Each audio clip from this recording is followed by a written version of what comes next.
keep her safe was all Kael said. Perhaps the only order Irene realized that he would ever give his king their king. Hey everybody, this is Kat. And this is Rachel. And you're listening to the Smut Peddlers podcast, a show for people who love books, especially when there's smut. We discuss our likes, our dislikes, and share all our favorite moments with you. Today we're talking about Kingdom of Ash by Sarah J. Maas, so grab your favorite beverage and get ready to burn with us.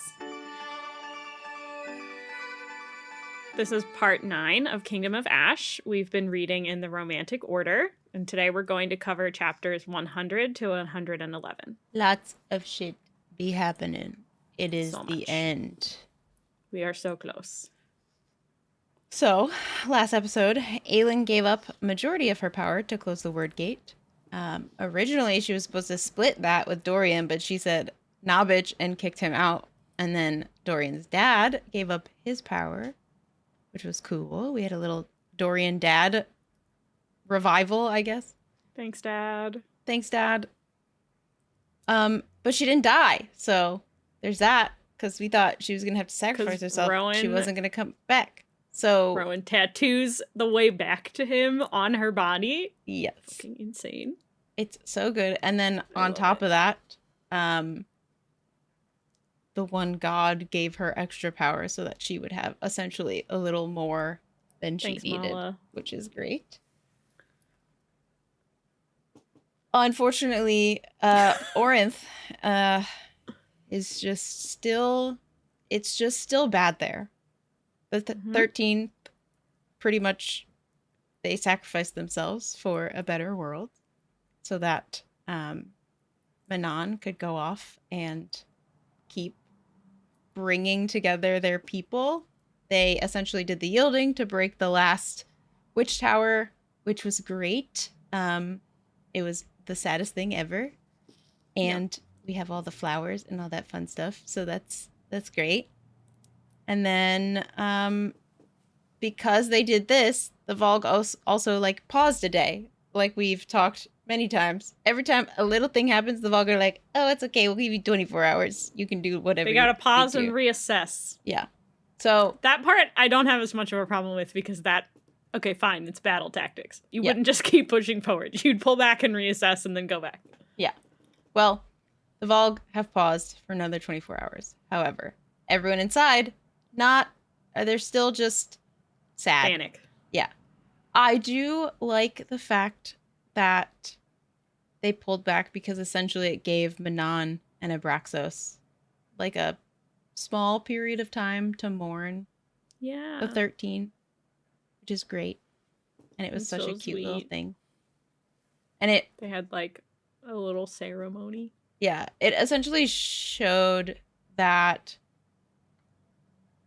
Manon really did bring them together, and it was Manon. It wasn't just Manon. It was Manon and the 13 that really like brought the Kraken back to kind of their people as well.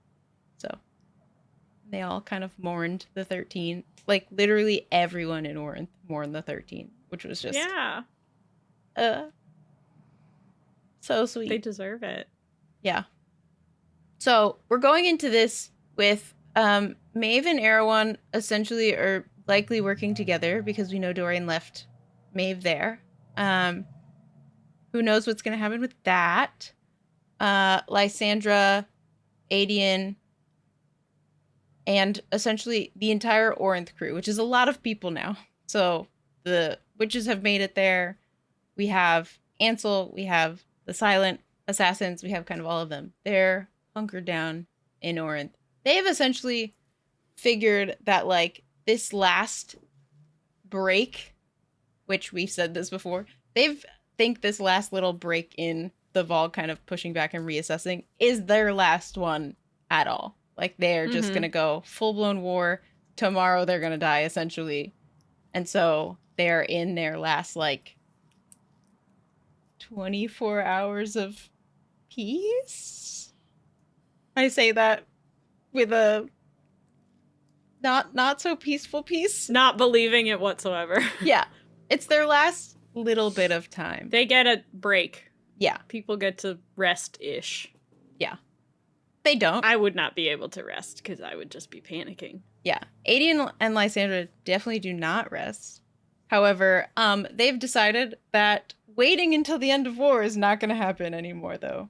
So they have little, like, comforting sessions with each other. They are much more affectionate towards each other, which I am here for. We're very pleased. Finally, Yes. for fuck's sake. Yeah, finally. Finally, they've given in and they've decided that, like, oh, they're probably going to die. So, like, why are we waiting any longer? They're not pretending anymore. Yeah. They're not doing anything. No. But they're like... But they're just... They're being like, friendly they're just, with each other again. Yeah. They're just, like, not pretending to not like each other anymore. Yeah. Which is great. We love this. It would be terrible if that was how they finished out their existence with each other. It's I would like have rioted. pretending to be mad at each other. There are still, even though everyone's resting, they're still preparing. Mm-hmm. Manon is trying her best to not just be depressed as hell. And I loved that in this, like, her and Ansel have a conversation, and Ansel sympathizes with her because Ansel lost all of, basically, her whole army. And I like that they have, like, a moment together. Ansel's also the one who basically claims the wastes right now because the witches can't go back, and her people have claimed it. And while they're having, like, this conversation and sympathizing, Ansel offers to, like, share the wastes with the witches. So it's, like, basically, like, well, you guys can take one half and we'll take the other and we can, like, share, I guess. And they don't really, like, agree to anything. They just kind of let it sit there. And then, because, you know, they all also think that they're going to die. Yeah. So, but I just, it's like everything feels really terrible and like it could go any way, but also, like, even when they're not all sure if they're gonna live, they're, like, setting up what they can for the future. Yeah.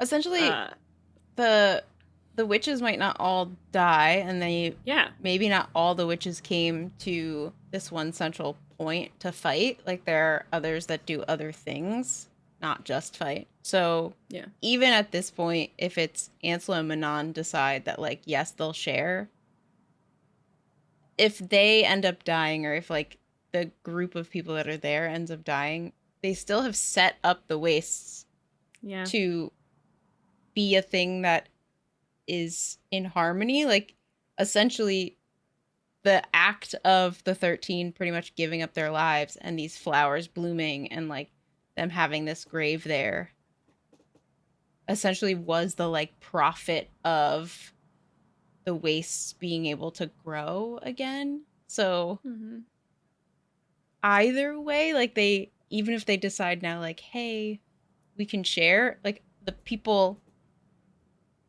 the generations after them can still, like, thrive in that area, which I think is still, it still sets up the world. Everything's gonna be better. It's gonna be great. It sets up a better world.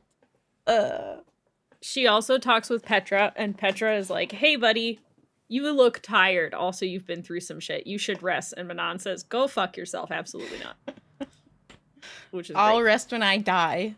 And Petra's like, So if you don't rest, you'll likely die. So you'll probably die. And what good would that do? She's not doing that. Yep. Basically, other than that, it's just a lot of checking in with everybody, and everyone we check in with are like, wow, we've got not a lot of stuff left. Yeah, fire lances are gone, arrows are essentially gone, like, all of the things are gone. Forces are spread really thin. Murtaugh has a conversation with Darrow and Evangeline, who are a little nervous. Murtaugh is going to go hold the western wall because there's a siege tower over there, and they've lost a lot of men.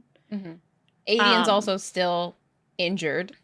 So he's not like 100%. There's not a lot of like leadership, and I think he's right in that he's concerned that without someone there to like rally the men, that like they're just gonna fold like a stack of cards. We also get a really sweet moment of like Evangeline thinking about how she wishes that Murtaugh could have been her grandfather, or like was her grandfather. And I just was like, Evangeline, he basically is. Like, just... He is. Of course. That's all. He is. I love him. Evangeline, all of the scenes with Evangeline in the back half of this book are absolute perfection. She's such a good character. Yes. I love it. Evangeline. We check in with Aelin, who gets cold now, which is... Well, that was... I liked that little, like, line that she calls out in it of like, oh, I'm cold. That's weird. Yeah, so she calls herself a god killer also, which is like, oh fuck. I think what's really cool, so she essentially lost all of her magic. Not all of it. She has like lesser magic still. So she can create like a small little flame in her hand, and she can also still summon water, the amount that she could before, which was not a lot. Essentially she like held on to that little bit and she like kept that. So I just think it's really telling that she gets cold now, that like, oh, she does not know how to have magic without fire, because that has been her whole thing. So she essentially has to, and it's been like so powerful that it's like it's just always running. So and now she's got always warm, so always little. So she like, one comes back into like the normal world, or their normal world, and has to relearn how to like exist with magic, but in a very like different capacity. And then essentially they also learn that Orynth is under attack, which they learned before she went and did the Wrydgate thing. So she now has to rally the rest of her group as someone who does not have magic and doesn't really know how to exist right now in her current state. Still rally everyone and be like, well, we have to get there, like, as soon as possible.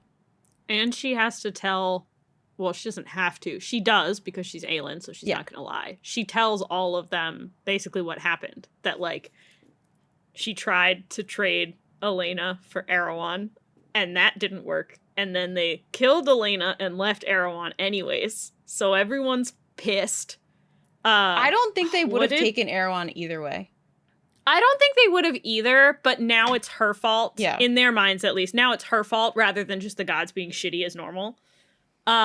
Because they forgot, first of all. Like, when she brought it up originally, they were like, oh, right, forgot about that. And then they just killed Elena anyways, when she was like, can we trade? Can we keep her? And you, like, we'll keep them both.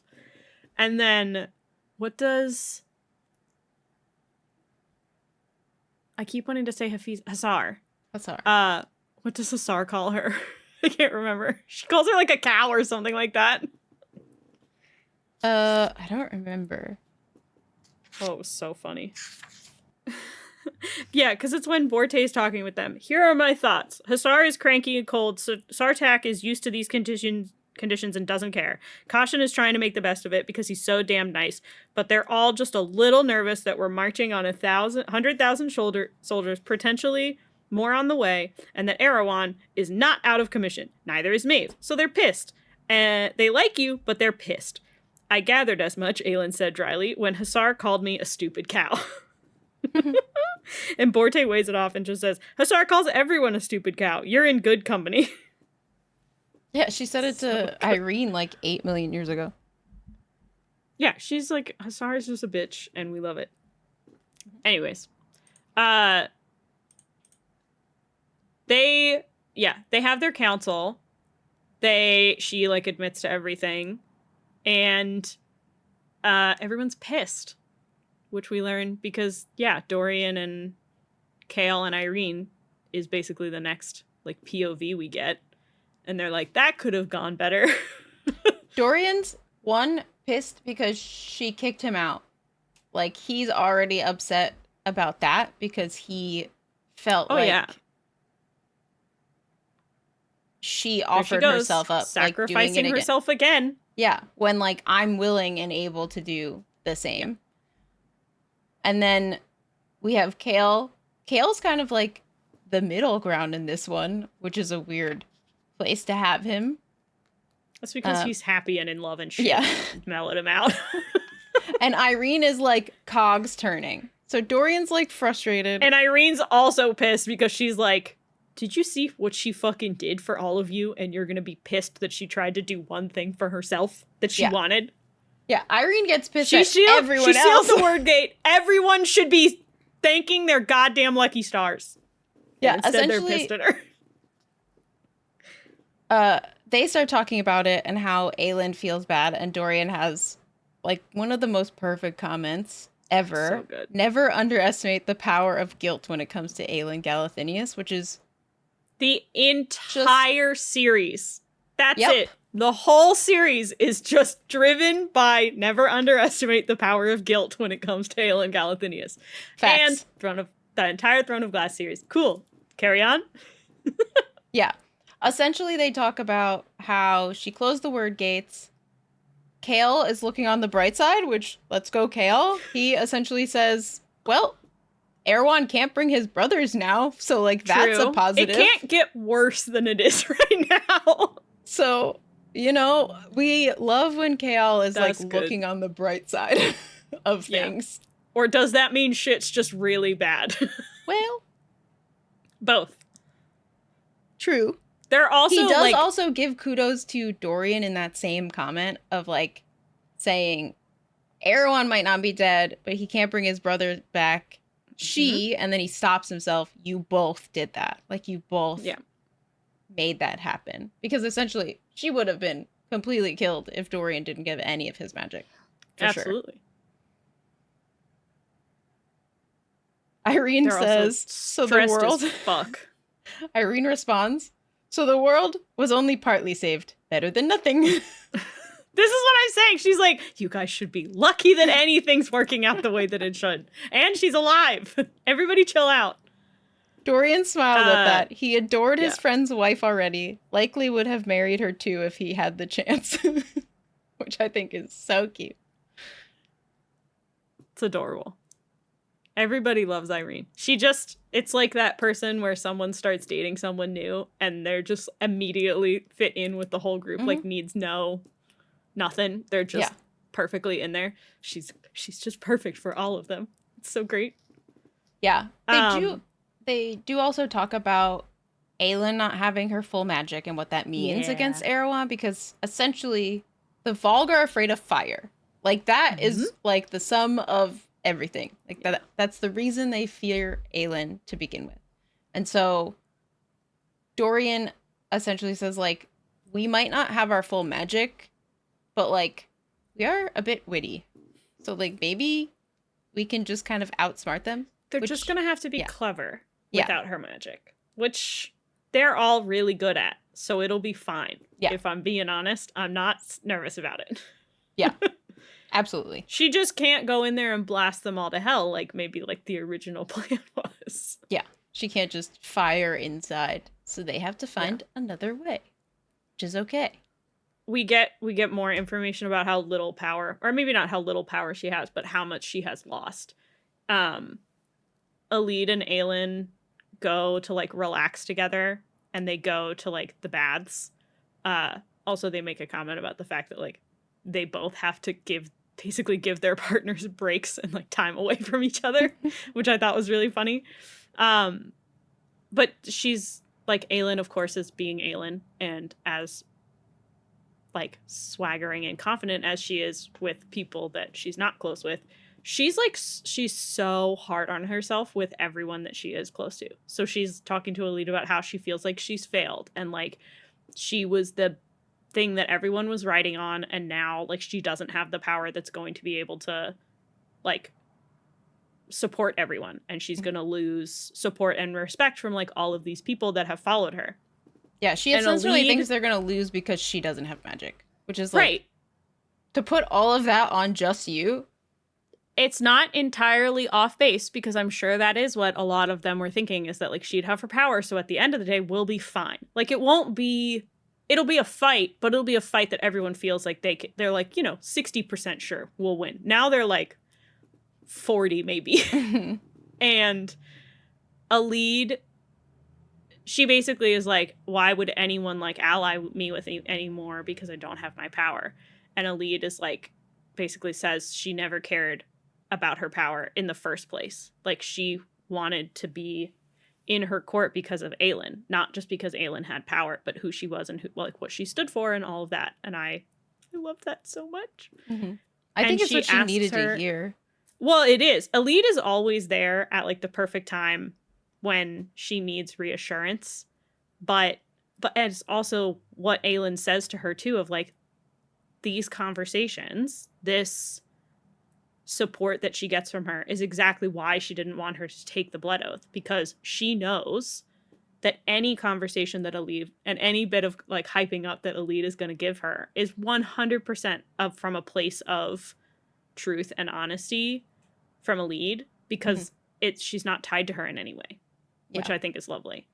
She just wants Alid to be her friend. And so to like tie her to the blood oath. Yeah. She wants her to be there because she wants to be, so that she could be like her own like independent. She doesn't care tying all these men to her. It's fine. No. But Alid is a woman and she needs to make all of her decisions. All the men to her. Yes. Exactly. You got to keep them in line. Yeah, keep that leash going. We just got to keep them in line.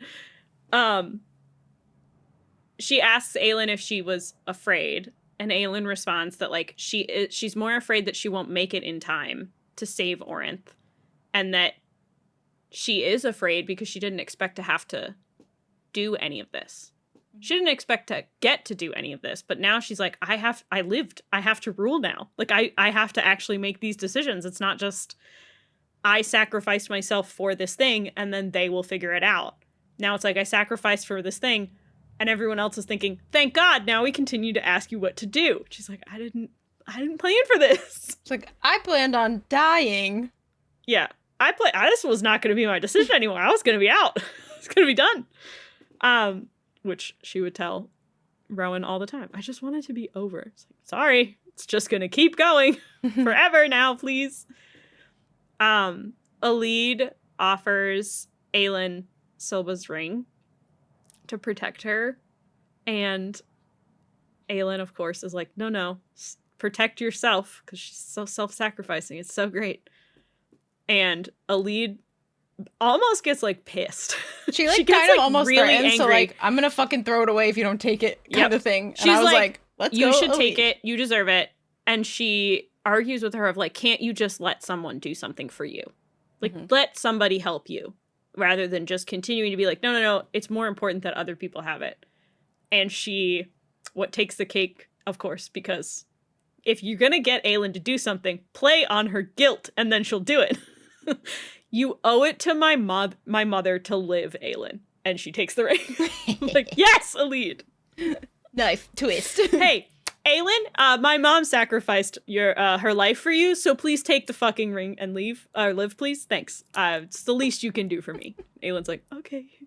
Okay, fine. Cool. My bad.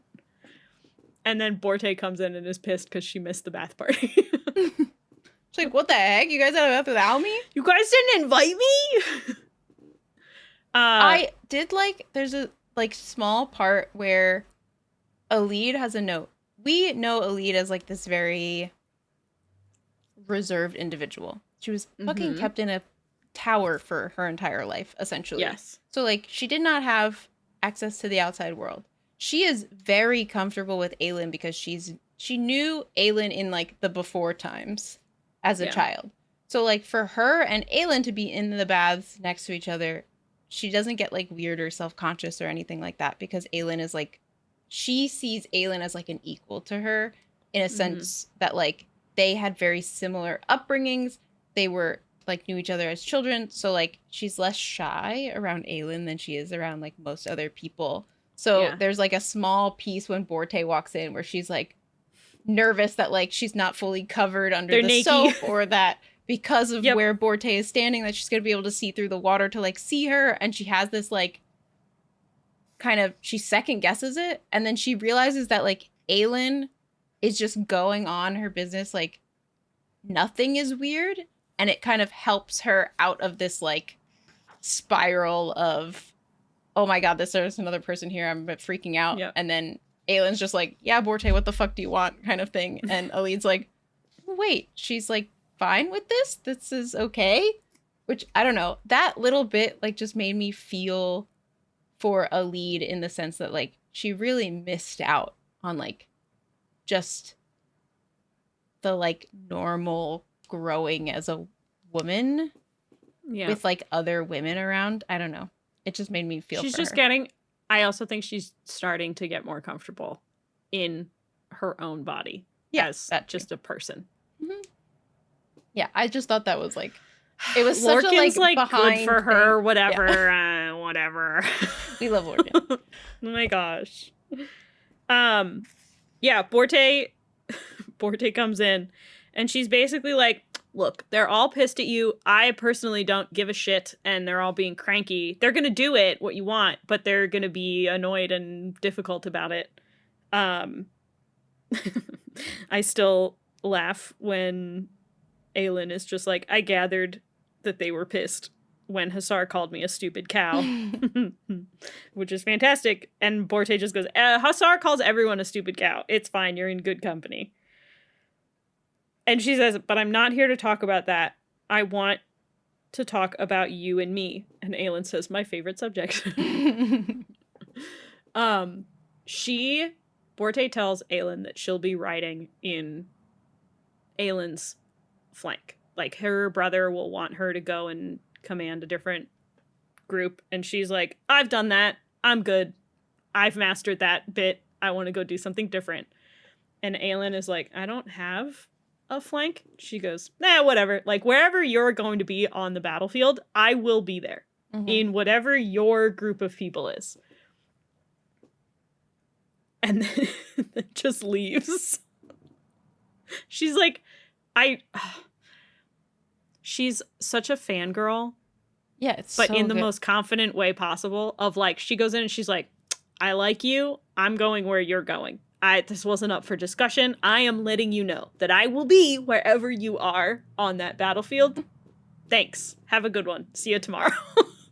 Aelin responds to her, well, I hadn't gotten that far since I expected to be dead. And the only response that Borte gives, well, when you do, expect me to be in the skies above you. I'd hate for the battle to be dull. I was so like, when you do die, I'll at least be there. Great. Thank you, Borte. We then learn at the very tail end of this, Aelin and Aelid are the two that realize it, because they're the only two that have actually, in this group, that have actually lived in Terrasen before. Yeah. That it's snowing, and that the storm is not a normal, like, Terrasen storm. It's coming from the north or whatever. It's coming from a direction snow that makes it more crazy and not great. So essentially, they have to hunker down. Like, by the next morning, there's like 3 feet of snow at all of their tents, and there's no way for them to like make a path through. Aelin has this thought of like, oh fuck, what are we gonna do? Yeah, with like Aelid. The rooks can't fly. Mm-hmm. So like they can't go anywhere. The whole army is having to like trudge through snow, and they're still days from Orynth. And they're like, yep, we're still like gonna go. 7 days from Orynth. But they're, this is not the time to be losing time to weather, unfortunately. Correct. Yeah. So essentially the only 2 people that realize that they're going to have to hunker down is Aelid and Aelin, and they essentially have to tell them like, hey, so this is not just a normal snow, this is a storm. And this isn't just gonna like pass in the next day. Yeah. Which they had been getting snow on and off, because that's just where they are. It's winter. It's just how it works there. So, yeah. not great. So we'll see how that goes. We go back to Orynth, and what takes one fucking chapter, just one chapter, and Murtaugh's dead. I was so, it literally, the beginning of the chapter is they had cleared a small chamber near the great hall for his viewing. The room lit by whatever candles could be spared. The ancient stones were cast in flickering relief around the table where they'd laid him. Lysandra lingered in the doorway as she gazed towards the sheet-draped body at the back of the room. Ren knelt before him, head bowed, as he had done for hours now, ever since word had come at sundown that Murtaugh had fallen. This was like... I was shocked. I also feel like some people will probably be like, I don't know, not love that it felt very unceremonious.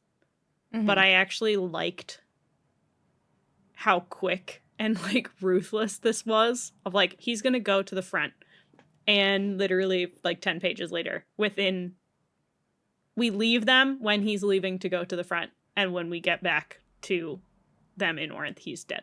Yeah. And everything that comes after is just so... It's heartbreaking because the way that she describes it is through basically his funeral or his vigil, where it's just how heartbroken everyone is because he was so loved. Mm-hmm. And it exactly what he went there in the first place to do worked. Yeah. And they were really concerned that siege tower was going to like get the Western Wastes, and his death rallied the men and they toppled the siege tower over. Mm-hmm. Like with just the men that they had there. And it is so I mean, Ren is like destroyed. Aelin... Yeah, it's like essentially Ren's with only him. Family. Yeah. And Aelin also like saw him as like a father figure, like mm-hmm. uncle. And Aelin like keeps it together, supporting Ren until they get off into like a side hallway, like him and Lysandra, and then he just like starts crying. And Lysandra comforts him and kisses him, and basically like declares that she will be there for him like when all of this is over, and like finally verbally admits, because they don't talk about anything, like verbally says like that, yes, I'm going to be here when this is over, and you are pretty much like what I want. Mm-hmm. And then Aelin loses all self-control because of course we have a scene, we'll keep this vague because it's spoiler-ish.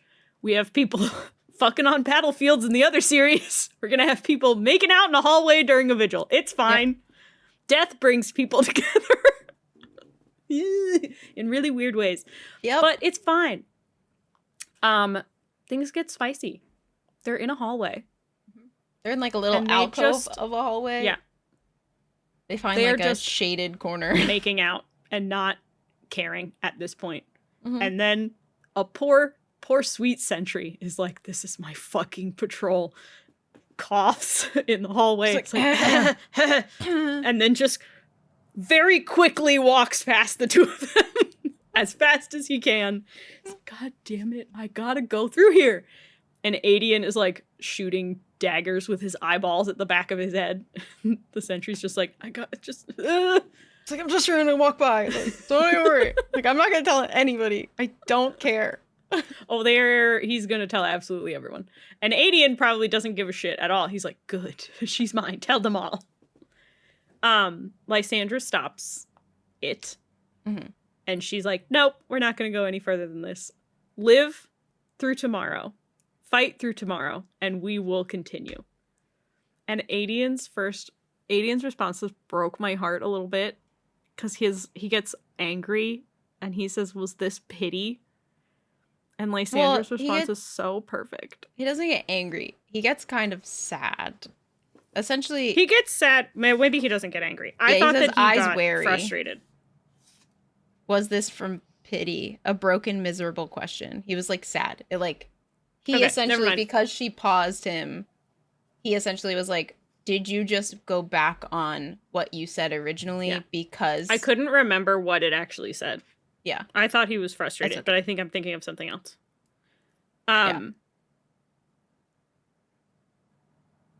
She of course grabs his he- face and is like, "Absolutely not." Absolutely not. She says, where did I read it? "It is because I am sick of all of this death and I needed you." Which, of course, he then is like, sick! It starts making out with her again. And she's like, no, stop. Tomorrow. The first time she does this, she's like, live through the battle and then we'll have a talk about what we are. And then and then they're like, okay, great, we're together. And she's like, no sexy times. You have to live. She just baits it. She's like, you have to survive and then I'll give you what you want. Like he needs some reward after surviving.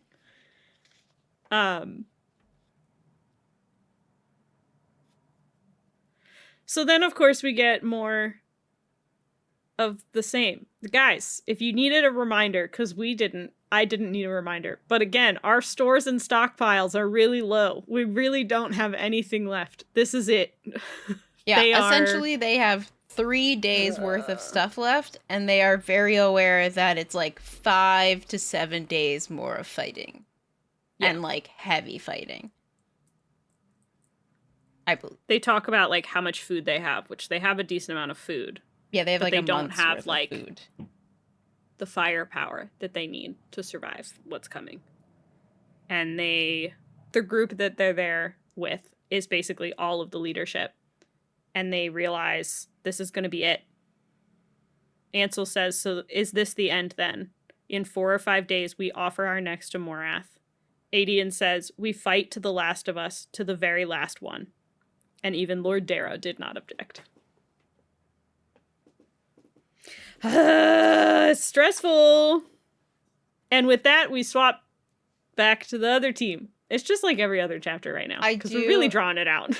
So, I think the first thing that really pushed Aelin to like say that, Manon.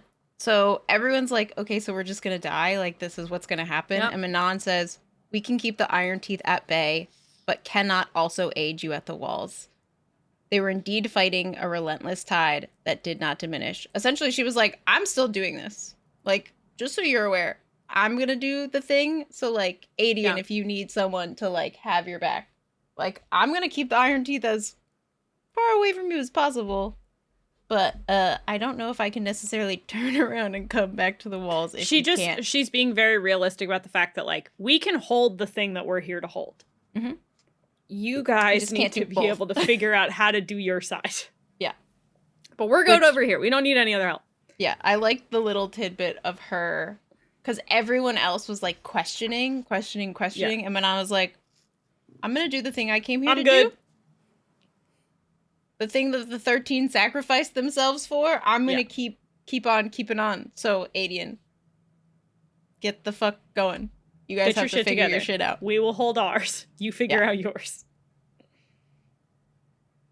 Yeah. Their last final stand.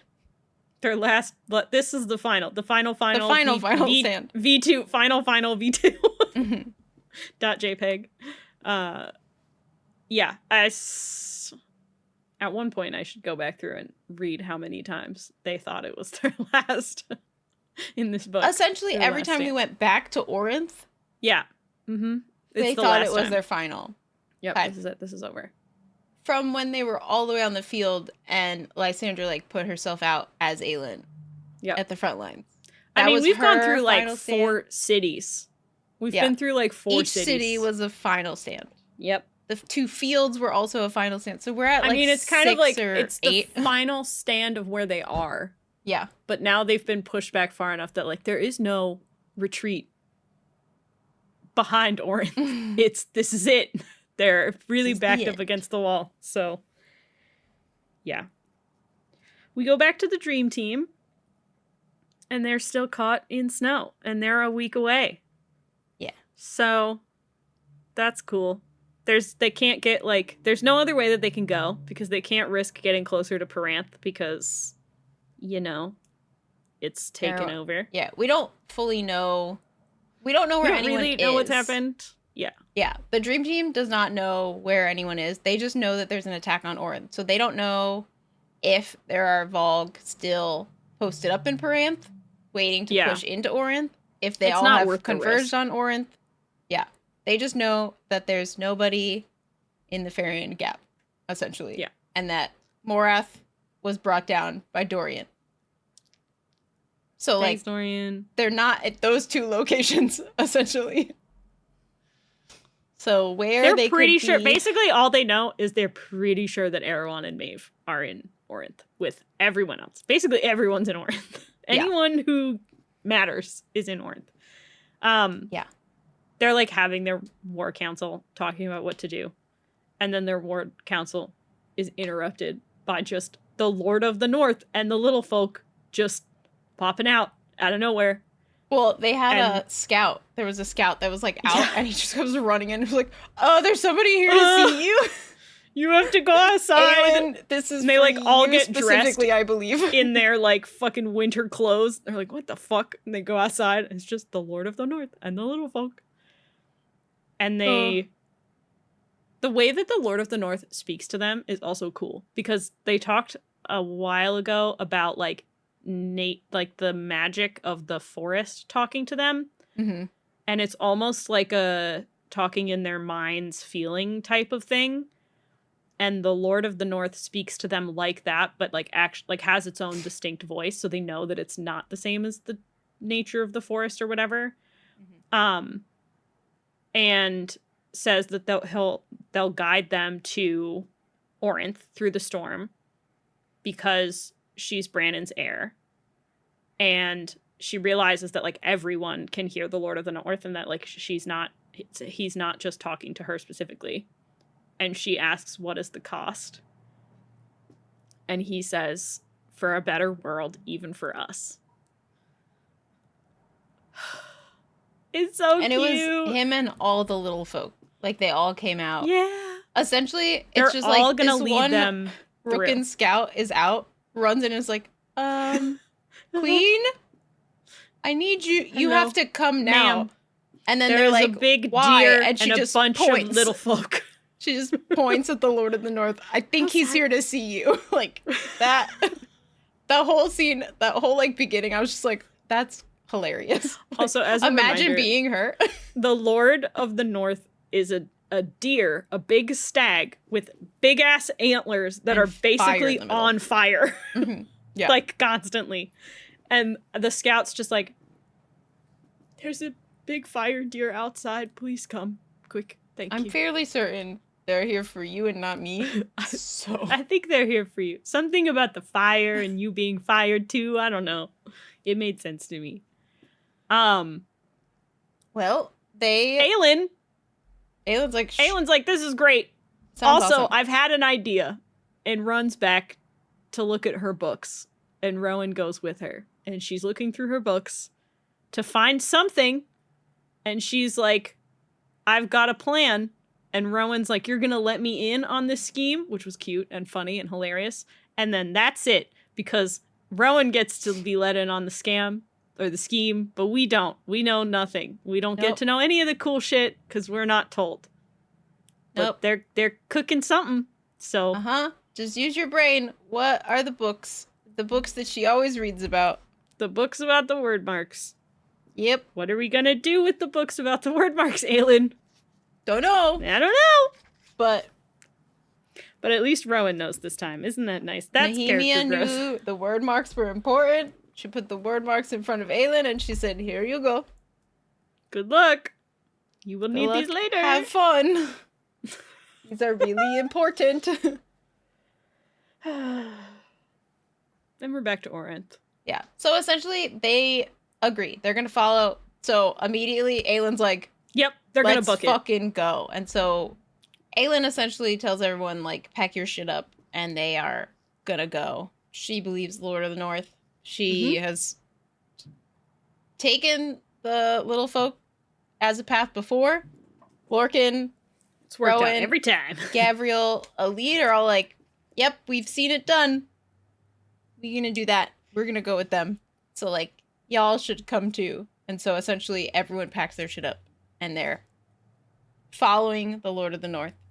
They're gonna book it. Yeah. Gonna go as fast as they can. We go back to Orynth. And it has been multiple days. And we learn that every evening, as I don't know why, but essentially we know that the valg could fight through the night, but they stop when sun goes down and they retreat slightly. So every evening, Orynth gets a minor break, which they assume is to create fear, which likely is, as some sort of sick, cruel joke, which is really great. Aelin describes it. He says, he knew why Erewhon had ordered it so, to wear them down day by day, to break their spirits, rather than let them go out in raging glory. Which is so... It wasn't just victory or conquest that Erewhon desired, but their complete surrender. They're begging for it to be over, for him to end them, rule them. Fucking piece of shit. It's been 5 days. 5 since days. They checked on all of the things that they said they had 3 days worth. They somehow stretched all of that for 5 days. They're officially out of arrows. The fire lance, essentially, the last one that existed, kills a valg prince in the scene. And they're like, well, that's it for that one. They pretty much are talking again, and they think that tomorrow or the day after will be the end. And so it's Darrow talking to like all of the lords, and the lords are they all realize that it's going to be tomorrow or the next day. Yeah.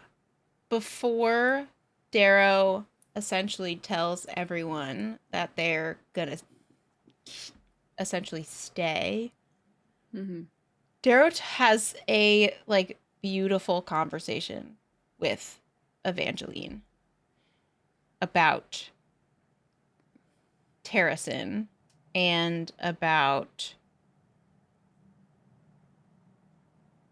just, like, what this means. So, because Evangeline asks what does that mean? Like, what happens at the end?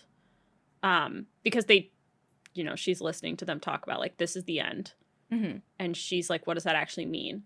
And he says, we either fight or become slaves. And he asks Evangeline what she would do. And she has the most beautiful speech to him of, like, what Terrasen means to her and how it was becoming her home. And it was a place that was going to be, like, accepting to Lysandra and herself, and that the people that did the things that were done to her and Lysandra, like, wouldn't be welcomed there, and that they'd be in trouble, and that at the end of the day, like, she would want to fight for that rather than give it up. It's so sweet. She says, I should have very much liked to live at Caravar, Evangeline admitted. Caravar. Yep, there you go. I should have very much liked to live at Caravar, Evangeline admitted. She knew he did not recognize it, but it didn't matter now, did it? Murtaugh showed me the land, the rivers, the mountains, right nearby the forests and hills. An ache throbbed in her chest. I saw the gardens by the house, and I would have liked to have seen them in spring. I would have liked for that to have been my home, for all of Terrasen to have been my home. Darrow said nothing. That's what Terrasen has always meant to me, Evangeline went on. As soon as Aelin freed Lysandra and offered to let us join her court, Terrasen has always meant home. A place where the sort of people who hurt us don't get to live. Where anyone, regardless of who they are and where they came from and what their rank is, can dwell in peace. Where we can have a garden in the spring and swim in the rivers in the summer. I've never had such a thing before. A home, I mean. I would have liked for Caraver. Yep. My brain wants to malfunction. I would have liked for Caraver, for Terrasin to have been mine. She chewed on her lip. So I would choose to fight until the very end. For my home, new as it is, I choose to fight. Darrow was silent for so long that she peered up at him. She'd never seen his eyes so sad, as if the weight of all his years truly settled upon them. Then he only said, "Come with me." He goes and finds Aelin and Lysandra. And to Aelin, he says, Terrasin is your home. And gives him the sword of Orynth And back. gives him the sword of Orynth. And Aelin says, it has been since the day I arrived here. And Darrow says, I know, and you have defended it far more than any natural-born son would have ever expected to, beyond anyone might ever reasonably be asked to give. You have done so without complaint, without fear, and have served your kingdom nobly. He extended the sword. You will forgive a proud old man who sought to do so as well. Aelin slid his arm from Lysandra's shoulder and took the sword in his hand. Serving this kingdom has been the greatest honor of my life. I know, Darrow repeated, and glanced down at Evangeline before he looked to Lysandra. Someone very wise recently told me that Terrasin is not merely a place, but an ideal. A home for all those who wander, for those who need somewhere to welcome them with open arms. He inclined his head to Lysandra. I formally recognize Caraver and its lands, and you as its lady. Lysandra's fingers found Evangeline's and squeezed tight. For your unwavering courage in the face of the enemy gathered at our doorstep, for all you have done to defend this city and kingdom, Caraver shall be recognized and yours forevermore. A glance between her and Aelin. Any heirs you bear shall inherit it, and their heirs after them. Evangeline is my heir, Lysandra said thickly, resting a warm hand on her shoulder. Darrow smiled slightly. I know that too, but I should like to say one more thing on this perhaps final night of ours. He inclined his head to Evangeline. I have never fathered any offspring, nor did I adopt any. It would be my honor to name such a wise, brave young lady as my heir. I should like to face my enemies knowing that the heart of my lands of this kingdom will beat on in the chest of Evangeline, that no matter the gathering shadow, Terrasin will always live in someone who understands its very essence without needing to be taught, who embodies its very best qualities, if that is agreeable to you. Lysandra blinked and turned to her, eyes bright. It's not my call, is it? So Evangeline smiled up at Darrow. I would like that very much. Darrow, we love you! I like Darrow now. Darrow's great. We're good. Yep. Everything's fantastic. He fixed it. He fixed all of the everything. things. I will forgive a proud old man who was just trying to protect his kingdom. Now you just need to bow to your queen and everything will be fine. It's fine. We'll get there. We're still in a battle. He can do that one later. Yeah. We do have Manon's final thoughts prior to everything. She essentially is kind of not sleeping because no one is.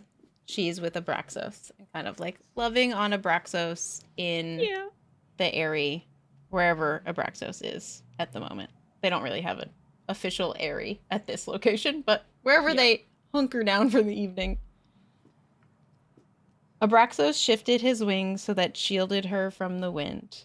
I would have liked to have seen it, Manon said quietly. The waist. Just once. Abraxos huffed, nudging her gently with his head. She stroked a hand over his snout. And even with the darkness squatting on the battlefield, she could picture it.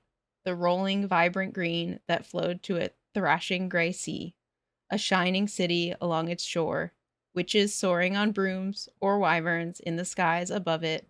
She could hear the laughter of witchlings in the streets, the long-forgotten music of their people floating on the wind. A wide, open space, lush and evergreen. I would have liked to have seen it, Manon whispered again. I want you to see it, Manon. Yeah. I mean, things are bad. Mm-hmm. Things are really bad. It's not good. The Iron Teeth are, like, pushing forward. Manon is, like, trying to call the witches to protect the wall. Lysandra, like, Manon basically, like, blows the horn to call, like, a retreat. Mm-hmm. They retreat back to the wall, and Lysandra goes to find Aelin to try to get directions because the gates are starting to buckle. And he realizes that, like, this is it. These are, like, the final seconds before they, like, because, like, if they get through the gates, like, they're actually fucked. Like, it's over. So he kisses her, and they tell each other that they love each other, which is so sweet, and also the worst possible timing that we would have waited this long until right now to do this. But okay. And then they hear another horn, but it's not a horn of retreat. It's fucking Aelin. Before them all, sword raised to the sky as that horn blew one final time, the ruby in the blade's pommel blazing like a small sun. Before them, all riding on the Lord of the North, was Aelin. And the whole fucking army, they're all there. The rooks come flying out of the fucking trees. The whole army is, like, sprinting down, like, ready to make their charge. And you just see Aelin in the most badass pose. Do you have your window? Do your little book window? My book window that I forgot that I wasn't allowed to look at, so I kept it that you in the didn't box. look at, so you just kept it in the box. You can look at your book window now.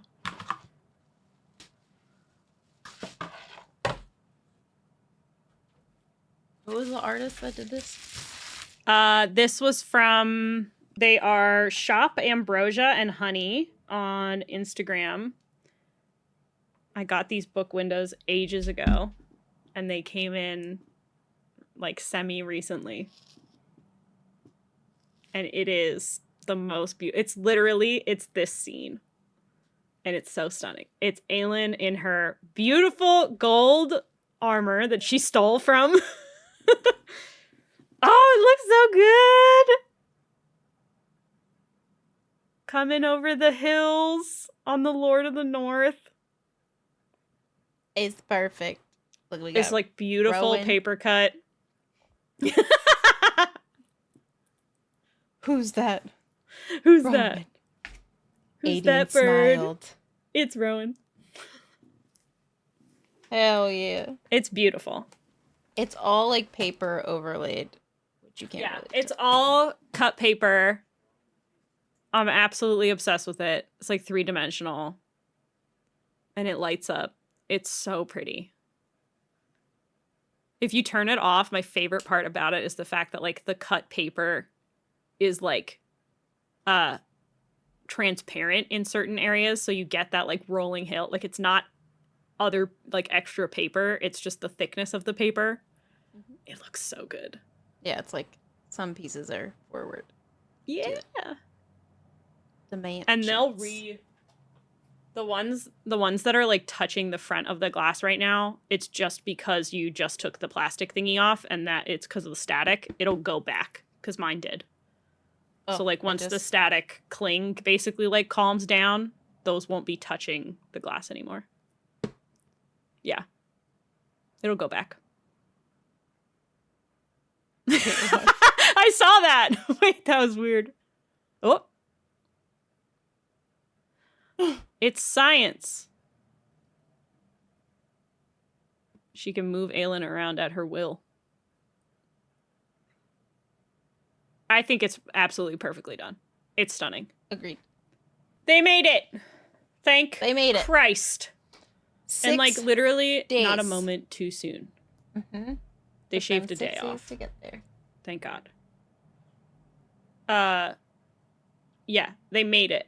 And then, like, as they get there, getting ready to go through the trees, the Lord of the North offered himself as her mount so that she could ride into battle on his back.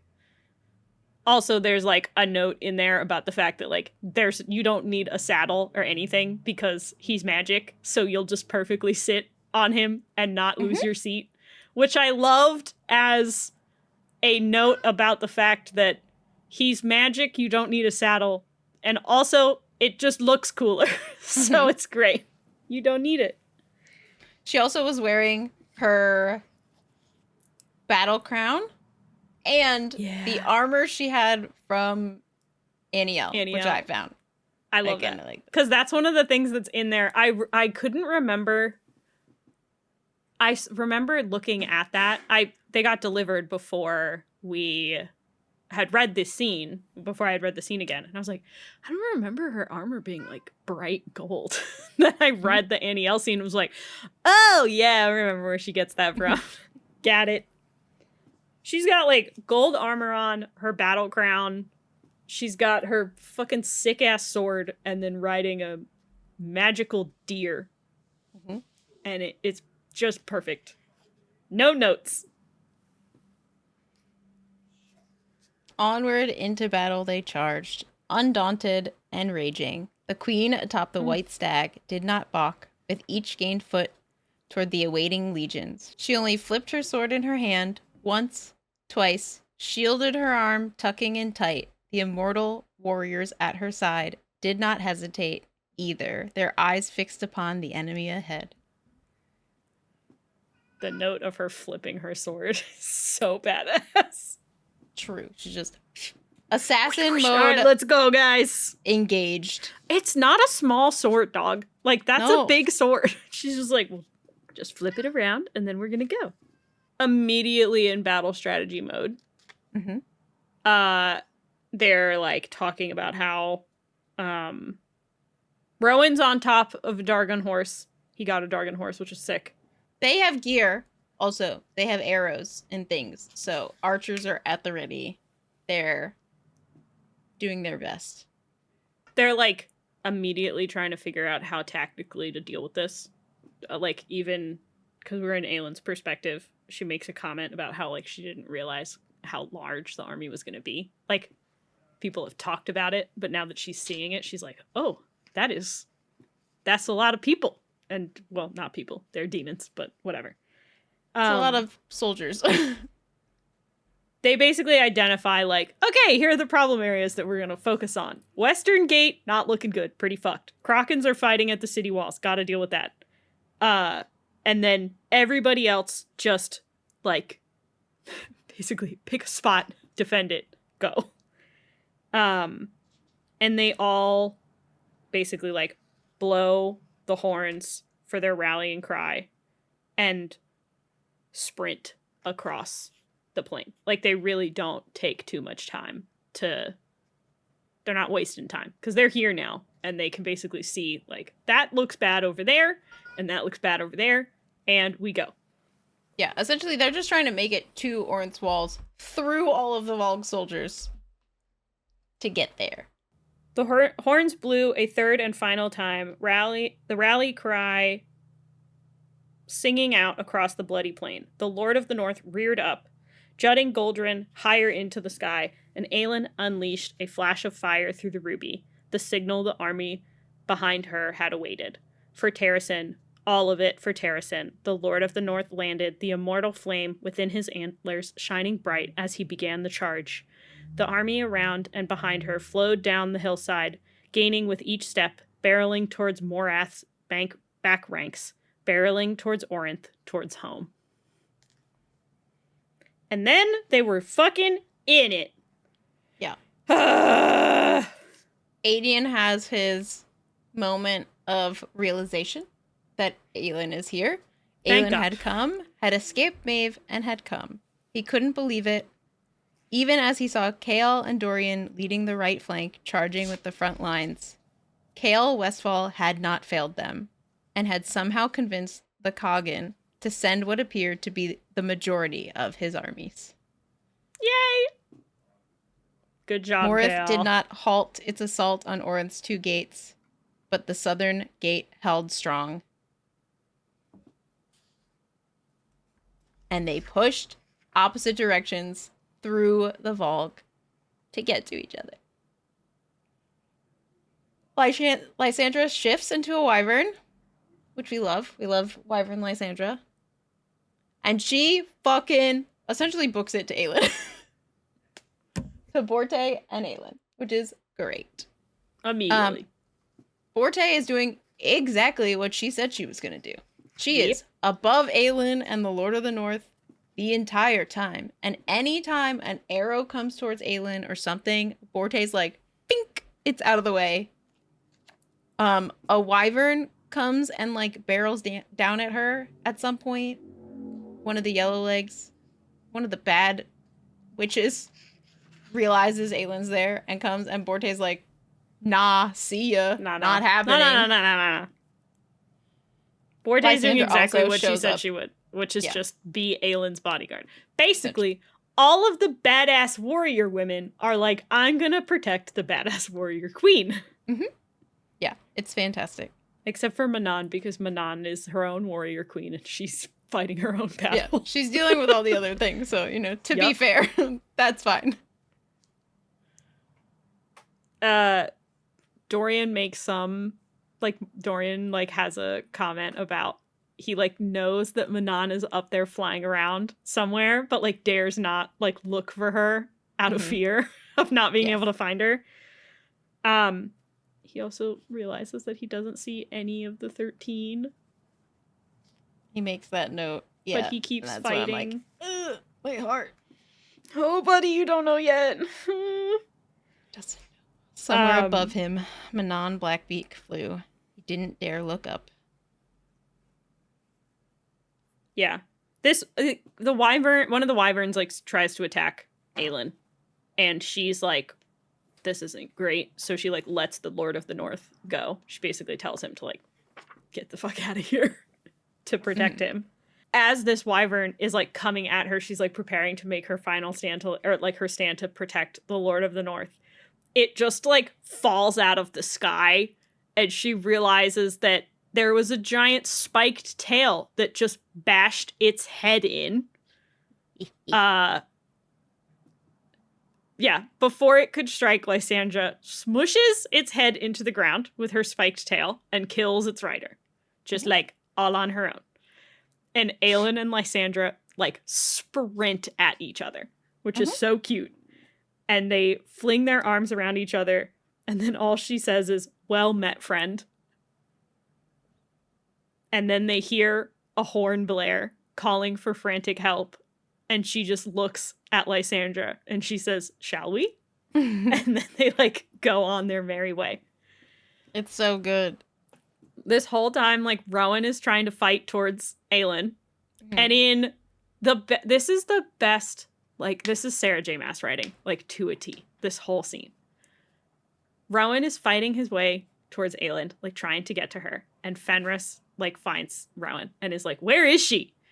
And right when this is happening, they both see Lysandra and Aelin fighting towards a catapult that they had seen.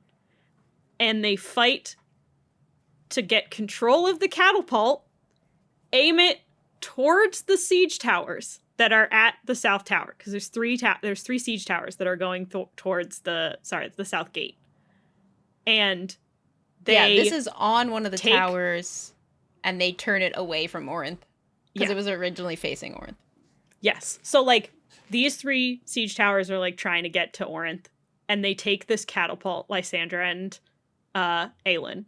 They take control of it, and then they turn it to aim at the siege towers, which Rowan notes is what Sam had done, which he remembers from their conversations, which makes this, it's literally the most perfectly written scene. It's so good.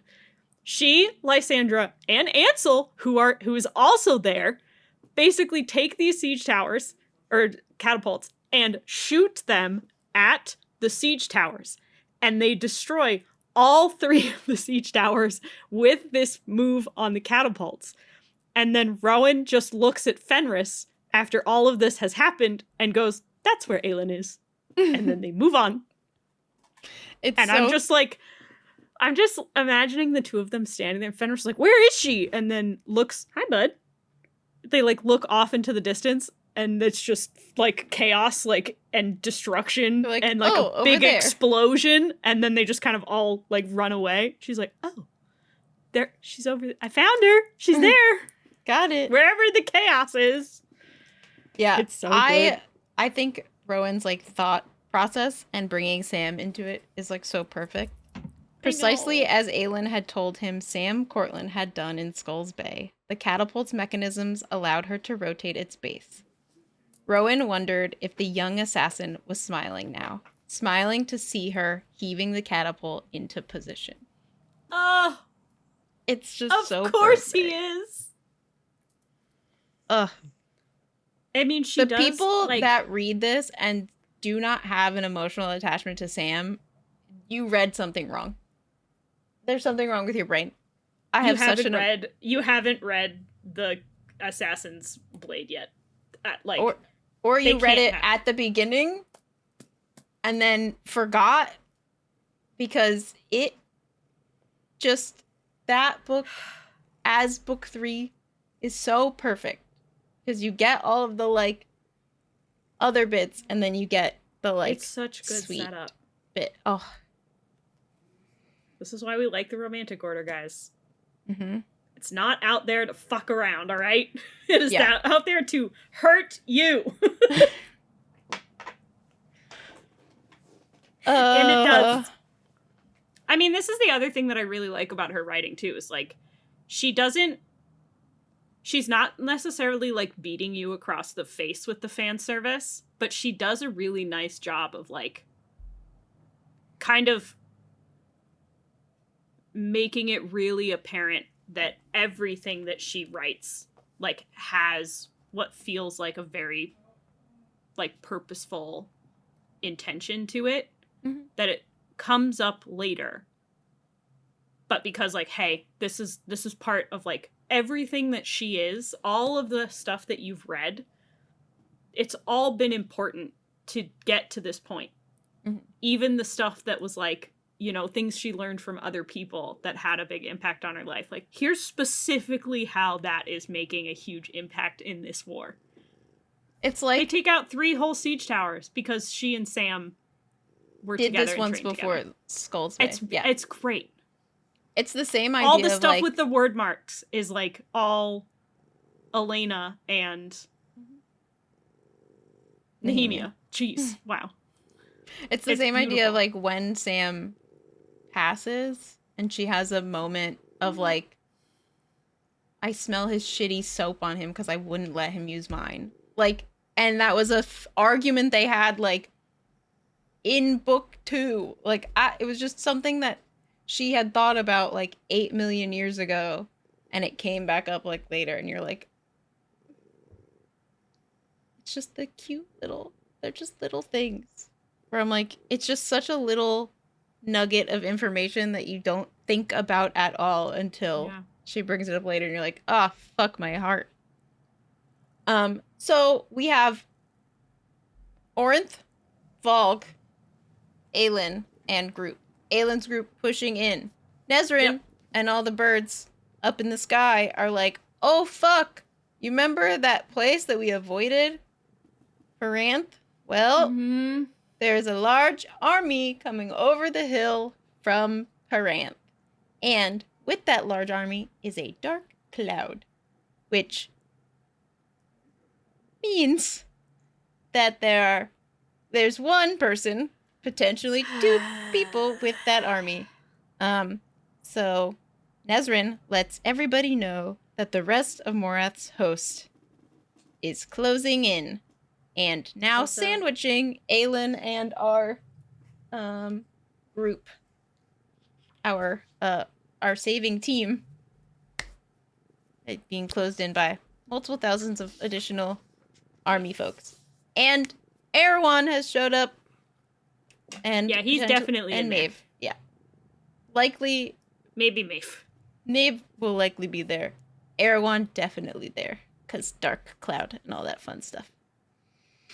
Yeah. While Nesrin makes this observation, the Western Gate falls. Gate breaks. Yes. Not great. It opens. It opens up. They got a battering ram through there, and it's not great. He realizes they have to get it shut. They have to. Yeah. They really They don't also have a choice. Also cleared the southern gate. They're getting as many of our forces as they can behind the walls. So essentially, they're infiltrating now at this point. Western gate forked, southern gate also open. Not great. Not open. The southern gate is. They cleared the southern gate. As in, like, they cleared it of the valg. They're getting as many of their forces behind the walls. Southern gate is fine, but now they're basically like they have to close the western gate so that they can leave and go fight the one that's coming from wherever Nezrin saw them. Mm-hmm. Which is terrible. Yeah. Then, all of a sudden, as they're trying to close or get the valg out of the way of the western gate so they can close it, a wyvern just comes crashing down, taking out a bunch of valg. And who did it? Gabriel. He killed the wyvern and its flyer, witch, and now the wyvern is perfectly placed to take out valg and block the gate so that more valg have to, like, they have an obstacle, so then Aelin can essentially get the gate closed. He's briefly plugged the hole. Yeah. A barricade before the western gate. Intentionally. A warrior ran towards them, a sword in one hand, the other drawing a dagger, ran toward Aelin, his tawny eyes scanning him from head to toe. His father is Gabriel.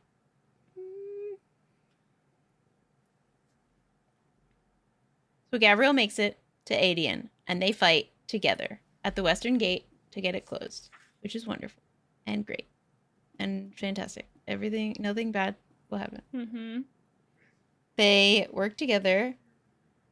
They have a really sweet moment where they agree to fight together because Aelin says we have to get it shut or they'll overrun the city before our forces can regroup. And Gabriel says, then we shall shut them together. The word was more of a question, subtle and sorrowful, together as father and son, as the two warriors they are. Gabriel, his father, he had come, and looking at those tawny eyes, Aelin knew it was not for Aelin or for Terrasen that his father had done it. Together, Aelin rasped. Aelin could have sworn something like joy and pride filled Gabriel's eyes, joy and pride and sorrow, heavy and old.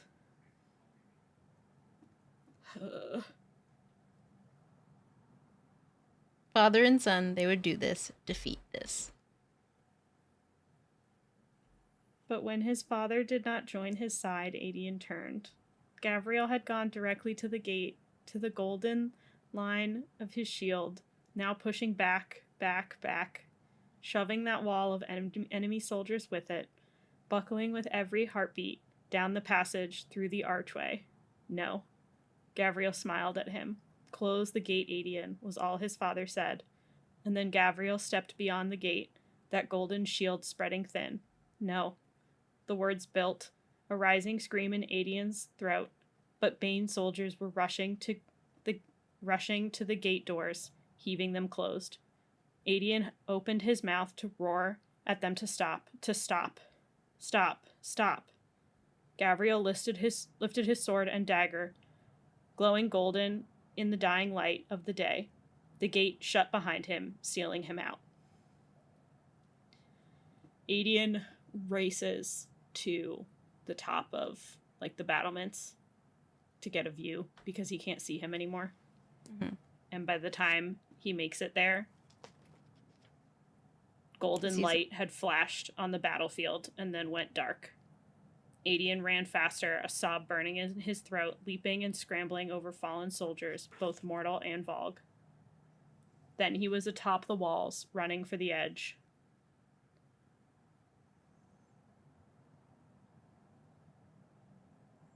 He slaughtered any valg that got in his way. But by the time he makes it to the top of the battlements, he sees that Gabriel died. Yeah, he essentially sacrificed himself. He pushed all of the valg out of the way so that they could close the gate. and distracted them so that they could get it closed.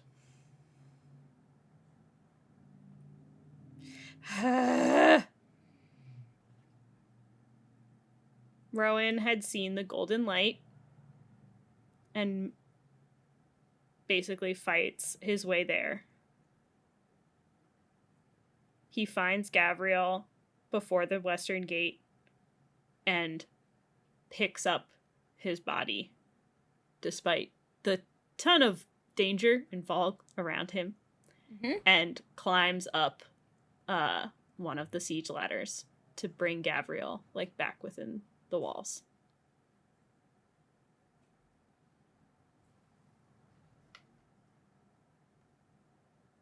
He lays Gavriel down once he gets up there. Essentially, he brings Gavriel into the walls, and then kind of from there, the healers and everything set up a place for Gavriel to be similar to what they did for Murtaugh.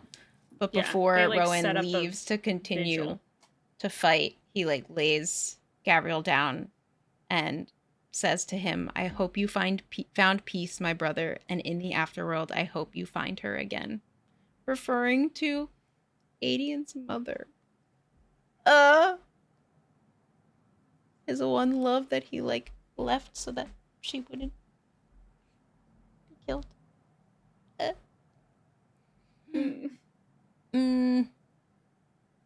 And then a messenger shows up and tells Rowan, "Oh hey, by the way, the Valg Princess spiders have arrived."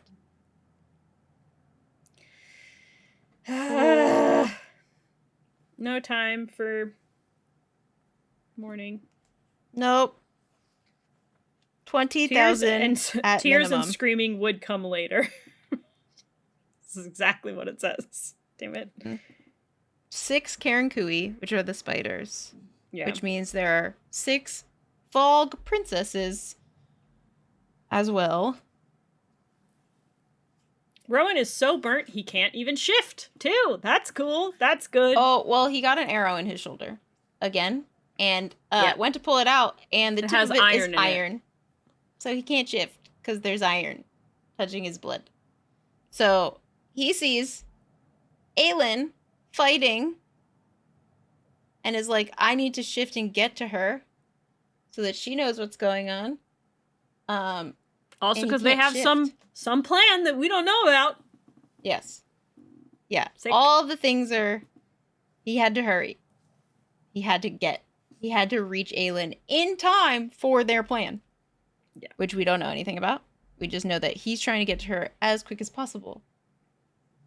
So he grabs a knife and digs the iron out of him so that he can shift. And then we go check in with Kale and Dorian. Dorian and Kale are fighting next to each other, and they make a note of how they trained for years and years, and Dorian had never actually fought against anything, and that, I don't know, they just have this moment together, and it's wonderful. They joke with each other still. Kale says, "You look how I feel." Dorian slits sapphire eyes towards him, a spark of humor lighting the haunted depths. "I know a king shouldn't slouch," he said, rubbing his blood and dirt splattered face, "but I can't bring myself to care." Kale smiled grimly. "We have worse to worry about." Yeah, at this point, Irene is still healing people, so Kale is not at full capacity anyway because she's using her magic, so he's fighting as well, so he's exhausted, and then on top of it is more injured, quote unquote, because Irene's also using her magic. He's doing a lot of fighting on horseback. He's been on horseback basically this whole time, which is great. We get a snippet of Aelin and Ansel catching their breath, what I assume is after all of their fighting and the taking down of the siege towers, and Ansel is being healed, so it gives them a second to just kind of sit and figure it out. Yeah, they're up against she's up against a wyvern body that had been slain and propped up against it, being healed because she has a huge gash in her arm. Amazing. And then Ansel's like, all right, this is good enough. Go away. And they realize that they need to like try to make it behind the gate before it closes. But it's already too late because the southern gate has closed. So she is like trapped out there with Ansel and everyone else that's out there as well. Like they realize that the gate has closed and like there's a bit of panic before they kind of reform and are like, all right, well, we're out here now. We're going to keep fighting. At this point, Ansel is like not doing well. She gets up to try to fight some more because she's like, all right, let's keep going. And she like teeters and the healer's That's like, good enough. No, you're coming with me. At this point, Lysandra had returned to the skies and is continuing to fight alongside the Iron Teeth and the Krakens, the good Iron Teeth and the Krakens. Aelin has a thought of like, where is Rowan? Where's the cadre? She lost them hours ago. Has no idea. She knows that Rowan's safe and he has no grave injuries because of their bond, which is great. Similar to Kale and Irene, they kind of like know when the other person is like good or bad due to their connection. She had no idea where Fenris or Lorcan were, but she knew that they still breathe because of the blood oath. She couldn't say anything else for sure for the rest of her friends, but she also didn't want to know.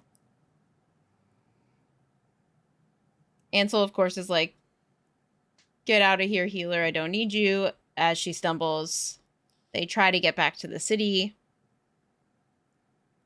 Aelin had a plan. This is where we're like, okay, we still don't know what the plan is. A plan. She had a plan for this. They all had. Who and what is the plan? Man. Nobody knows. Time hadn't been on her side. Perhaps her luck had faded with the gods she destroyed.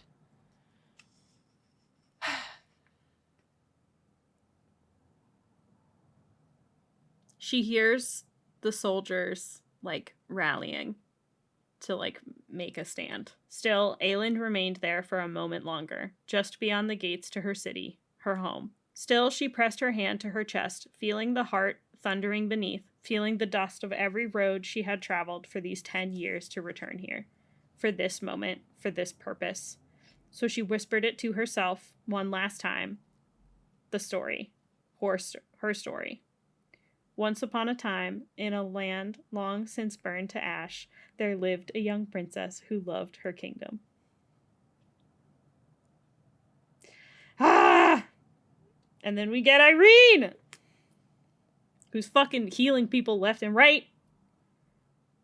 And Aelin also is there, like, doing everything that she can. She basically is just, like, Irene's, like, left hand. Yeah. As much as she possibly can. She gets all of the, like, cleaning supplies for her. She essentially, like, cleans up everything and just keeps new things so that Irene can continue healing. She's just, like, right there doing everything. They make their way up to, like, the battlements to basically, like, find whoever's in charge. And they see the army coming and the Karen Kui and the big dark cloud. And Aelin basically sees Darrow and says, do you know what that is? Because I do. And they're, like, Darrow is panicked. Like, he is almost, like, in shock and basically, like, shutting down.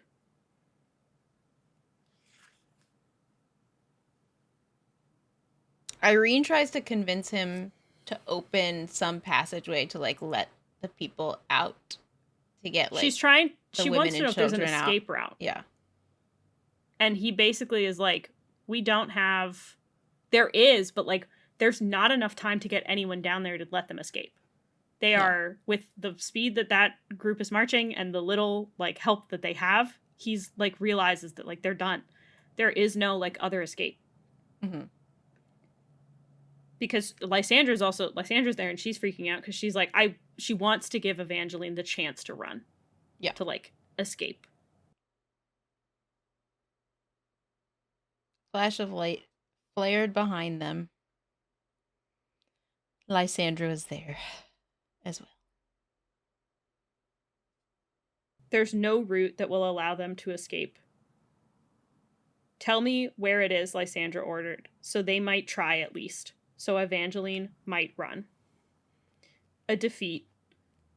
What had seemed like a triumphant victory was about to become a defeat, a butchering. Led by Maeve and Erewhon, now a mere 100 yards from the city walls. Only ancient stone and iron stood between them and Orynth. Darrow hesitated, in shock. The old man was in shock. But Evangeline pointed a finger out towards the gate, toward Maeve and Erewhon. Look. And there she was, in the deepening blues of descending night, amid the snow beginning to fall. Aelin Galathynius had appeared before the sealed southern gate, had appeared before Maeve and Erewhon. Her unbound hair billowed in the wind like a golden banner, a last ray of light with the dying of the day. Silence fell. Even the screaming stopped as all turned towards the gate. But Aelin did not balk, did not run from the Valg queen and king, who halted as if in delight at the lone figure who dared face them. Lysandra let out a strangled sob. She has no magic left, the shifter's voice broke. She has nothing left. Still, Aelin lifted her sword. Flames ran down the blade. One flame against the darkness gathered. One flame to light the night. Aelin raised her shield, and flames encircled it too. Burning bright, burning undaunted, a vision of old, reborn once more. The cry went down the battlements, through the city, along the walls. The queen had come at last. The queen had come to hold the gate. Fuck! Her name was Aelin Ash River Whitethorn Galathynius, and she would not be afraid. I am. I'm really afraid. Oh, God. She is standing there in front of Maeve and Erewhon. And she is Selena once more. Yes. She is She being taunts sassy the shit and out of swaggering. Maeve. She becomes everything that we love, like all of her fake confidence, like back out. Well, it's not that fake, but all of her confidence comes back out. And she says to Erewhon, "We've met a few times, but never as we truly are. Pretty as this form is, Erewhon, I think I miss Parrington just a little bit."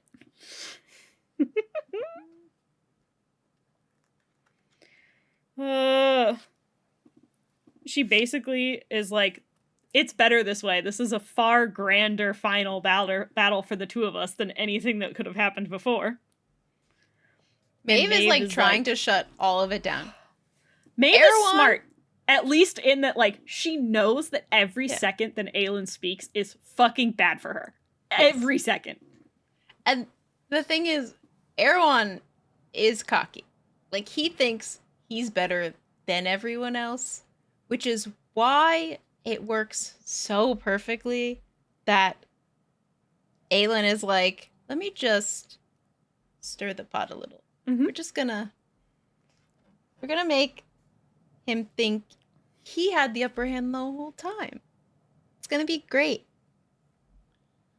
Aelin arched a brow. I spent the past year of my life, 10 years, if you consider it in another way, building for this moment. She clicked her tongue. Forgive me if I want to savor it, to talk with my great enemy for longer than a moment. Maeve is freaking out. Which, you know. Erewhon is even like, are you, like, one might think you're trying to delay us. And she's like, why would I bother? The keys are gone. The god's with them. You knew that, right? Like, I did it. And she's like, I even did you a favor. They were going to drag you with them and, like, rip you apart. Like, you would have been toast. She says, I asked them not to, so you and I might have this grand duel of ours. And Maeve says, how is it that you survived? And Aelin said, I learned to share after all this time. Maeve said, lies.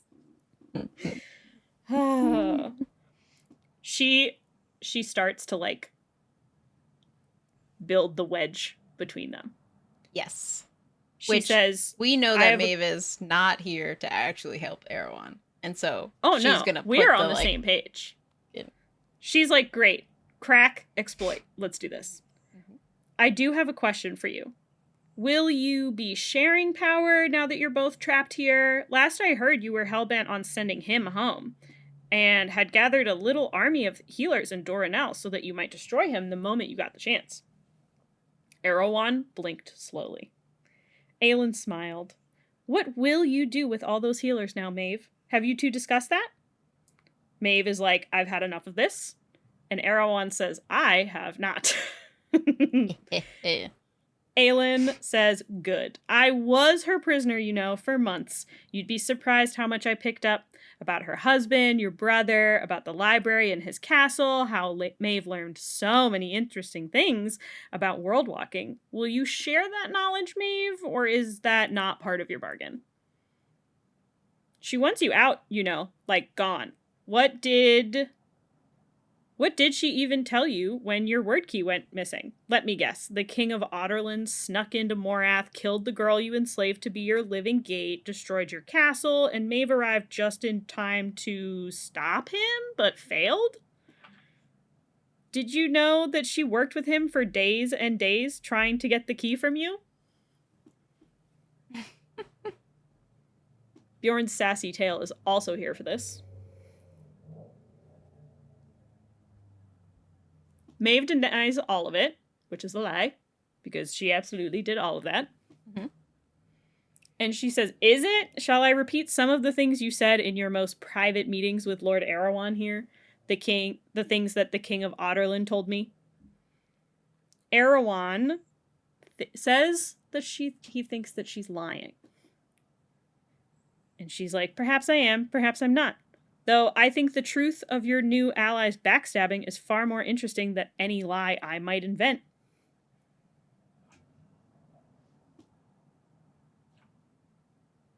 Maeve attempts to distract and starts talking about her parents. Yeah. And is like, do you even know who really killed them? And she's like, it wasn't him. He didn't do it. He couldn't even be bothered to go himself. Didn't think anyone important was really necessary to do the deed. Yeah, he sent a low-ranking valg prince to do it.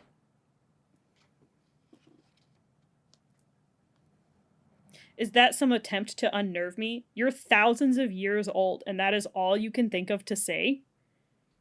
She gestures to Erewhon. I feel sorry for you, you know.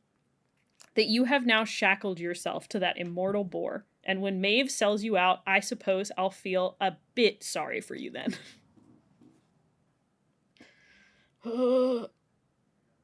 She basically is like, she digs the final blow that she thinks will, like, force them apart.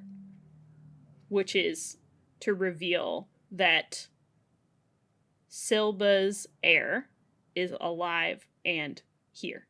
Like, in the castle. In their vicinity. And Maeve knew.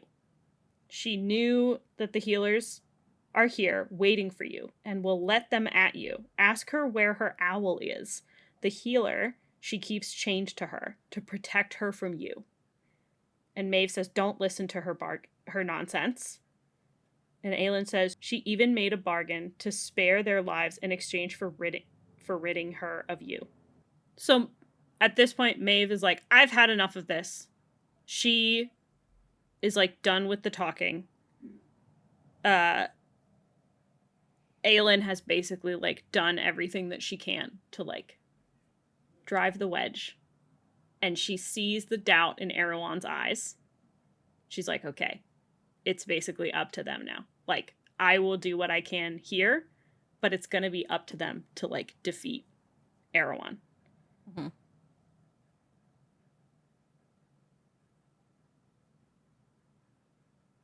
And Maeve says, Erewhon, like, doesn't really speak. Essentially, he's just listening to Maeve and Aelin argue back and forth.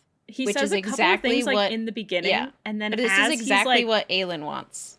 yes, Is like he's taking in all the things, and Maeve is just like on the defense and not yeah. coming out with any counter Every time argument. she It's says just something, defense. it's There's like a more little bit more bad. It's like worse for her with Yeah. everything that she tries to say, because everything that she says is just a deflection rather than even a defense. Like, she just changes the subject. Mhm. Yeah. So Erewhon is not thrilled Not pleased with Maeve at the moment, or at least that's the idea we're getting from the pattern of information that Aelin is giving him.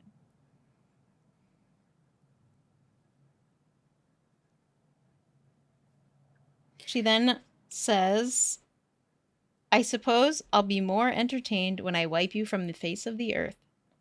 Gods above, what a sight that will be. Maeve extended a hand before her, darkness swirling in her cupped palm. There are no gods left to watch, I'm afraid, and there are no gods left to help you now, Aelin Galathinius. Aelin smiled, and Goldrin burned brighter. I am a god. She unleashed herself upon them. Then we flip back to Rowan, who is still trying to get this fucking piece of iron out of his shoulder. He finally gets it out as Maeve and Erewhon arrive. So he's like, fuck, I'm a little late for our plan that we had. So, like, kind of have to maybe pivot a little. Yep. So we still don't know what that plan was, but we know that they're all delayed in it a little bit. I like this, like, snippet that we get of Rowan and Lorcan and Fenris.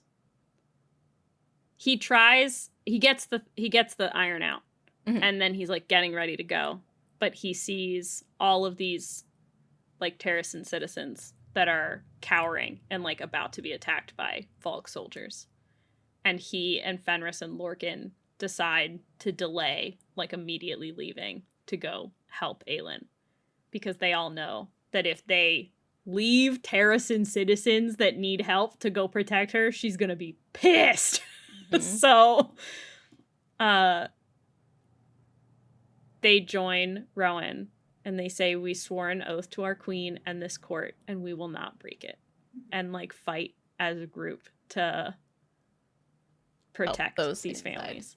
Also, there's like a great snippet of them, like, I think it was a little bit earlier, of them talking, Rowan like noticing the fact that like they get to fight as a like group together for something that they actually like believe in, on top of the fact that it's for their queen, which I love. More like, I get it for Rowan, but like for Fenris and Lorcan to be able to like fight for something that they wanted to after centuries, it just makes me happy. Yeah. So basically everyone's just watching Aelin. Like, Rowan and Fenris or Lorcan are trying to fight and protect these people citizens before they can make it to Aelin. But Lysandra and Darrow and Elide and Irene are all like up on the battlements, and they just all see Aelin fighting her fucking heart out against Erewhon and Maeve. Elide is like, actually, hold on, have a thought. Give me a second. Irene, I need you. Lysandra, I need you. Do me a favor. Can you turn into something we can ride so we can fly and go find someone, please? Yeah, essentially, she has a moment where she thinks of the gods. Like, she thinks of Aneth and how she used to just say, see. And so, in this moment, Elide just kind of is looking out at everything taking place and is like, in her head, see. Aneth had always murmured to her, see. Elide scanned the field, the city, the queen battling the valg rulers. Aelin did nothing without reason, had gone out there to buy them time, to wear the valg rulers down just a bit, but Aelin could not defeat them. There was only one person who could. Elide's eyes landed on Irene, the healer's face ashen as she watched Aelin. The queen would never ask that of them, of Irene, but she might leave a path open. Should Irene wish to take it? Noticing her stare, Irene tore her attention away from the battle. What? Aelin looked to Lysandra, then to the city walls, to the flash of ice and flame along them. She saw what they had to do. We don't get to fucking know, but we don't know anything. Aelin has a plan, which I think is fantastic. And it involves Irene, which we are correct. Aelin would never directly ask Irene to put herself and her baby in danger. She also wouldn't force the situation either. Correct. But she will do everything she can so that if Irene makes that choice, that she is as prepared as she can be. Yeah. So they fly off, and they fly to go find Dorian. And of course, to Dorian our ice is and with fire Chaol. Dorian. So Dorian, they basically like make it to where they are. They tell them that she's out there fighting, and Dorian's like, she has nothing left. Like, his face drains of color completely. Mm-hmm. And Aelin basically tells them, I've got a plan, but I need you, Dorian. And Irene. And Chaol the whole time Chaol's says, like, no. Chaol says, those two people can't. And then, like voice breaking, says you can't. Irene put her hands atop Chaol's and brought them brow to brow. You are my joy, was all she said to him. Her husband, her dearest friend, closed his eyes. The reek of valg, blood, and metal clung to him, and yet beneath it, that was his scent, the smell of home. Chaol at last opens his eyes, the bronze of them so vivid, alive, utterly alive, full of trust and understanding and pride. Go save the world, Irene, he whispered and kissed her brow. Yeah! He then looks at Dorian. This is one of my favorite bits. Keep her safe was all Chaol said. Perhaps the only order Irene realized that he would ever give his king, their king. I like that he has the moment of like, you can't do this. Because I don't think that anyone in that position would just be like, yeah, sure, that sounds great. Yep, sounds great, babe. No problem. The first reaction would be panic of, no. Don't do that. This is a bad idea. And then having to realize, like, okay, they're their own person. They can do this. They've got it. She's also super fucking badass bitch and shit.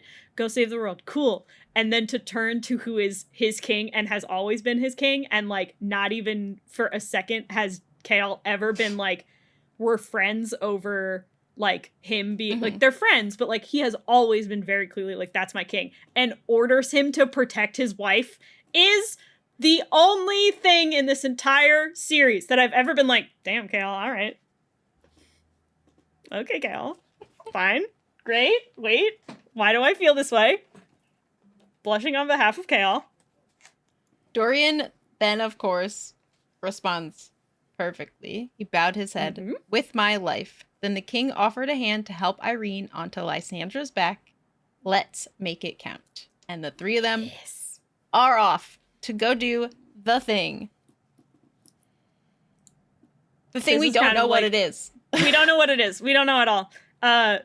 Throwaway little bits. We basically get a bunch of, like, okay, great. Snippets people of where have everyone plans. Is. Let's have a check-in to see who's still alive. Basically, it's like wellness checks on all of the people. Manon's still out there fighting. She also has seen that, like, Aelin is fighting stuff. And honestly, Manon is like, her state of mind does come through in all of her snippets, because the last thing that we get from hers is the Queen of Terrasen had come home, an army with her, and it would still not be enough. Manon, come on. You're but bringing she's me still down. Fighting. Manon and Abraxos smashed through the Iron Teeth lines, driving to rip apart Ilkin and foot soldiers. Windcleaver was a leaden weight in her hand. She could no longer discern her sweat from blood. Like, she's still just, like, she's out there fighting for her life. Thick of it. Fenris and knew Maeve Lorcan had come. Still fighting. Yeah. They know Maeve's there just based off of the, like, they can feel her presence in their bones, is how they describe it, which is great. Yuck. Aedion unleashed himself against soldiers and knew that, like, the ferocity was mostly because of his grief for Gavriel. Yeah. Lorcan, of course, has a moment of, like, tucking away that grief, which is, like, another soft side we see of Lorcan for a second, is, like, this was his brother, and he's still considered, even though he was, like, of the group, he was like, fuck all you guys, like, leave me alone, to all of them. But still, this, But he's he like, still loves them. it's my brother. Ugh. That the lion was no more. Brother. Which of them would be next? That he sees Aelin and sees her light flashing and then darkness devouring it, like, easily. And he's like, well, fuck, she's insane. Must have lost all of her wits if she thought she could take on not just Maeve, but Erewhon too. Lorcan or Rowan also fighting his way. Like, they're all kind of fighting there. Rowan also halts and sees the same thing. He nods at Lorcan and Fenris. He shifts into a hawk and it instantly is soaring. Because they're like, at this point, he's like, gotta go. I can't do this anymore. I'm gonna try.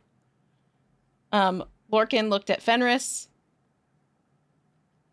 aware of the change behind the walls, and Fenris said to Lorcan, we finished this together, which I think is yay. Them finally officially being on the same page. A little bit more than a tentative piece. Mm-hmm. And then they also race towards Aelin, which I think is fantastic. They both have a thought. Lorcan also has a thought that he would go down swinging to defend it all, which I was just like, yeah. Oh my goodness gracious. Talk about character growth, goddamn. Oh. We know that Aelin is tired. She's also a little out of practice. She was kept in a box for, like, months, essentially. She also doesn't have nearly as much power as she used to. Like, no, Maeve she doesn't calls have out power. That, like, for a god, you're, like, being real slow to smite us. Which I thought was funny. That's a good line. She's essentially, and she basically is, like, playing it off. Dragging it out.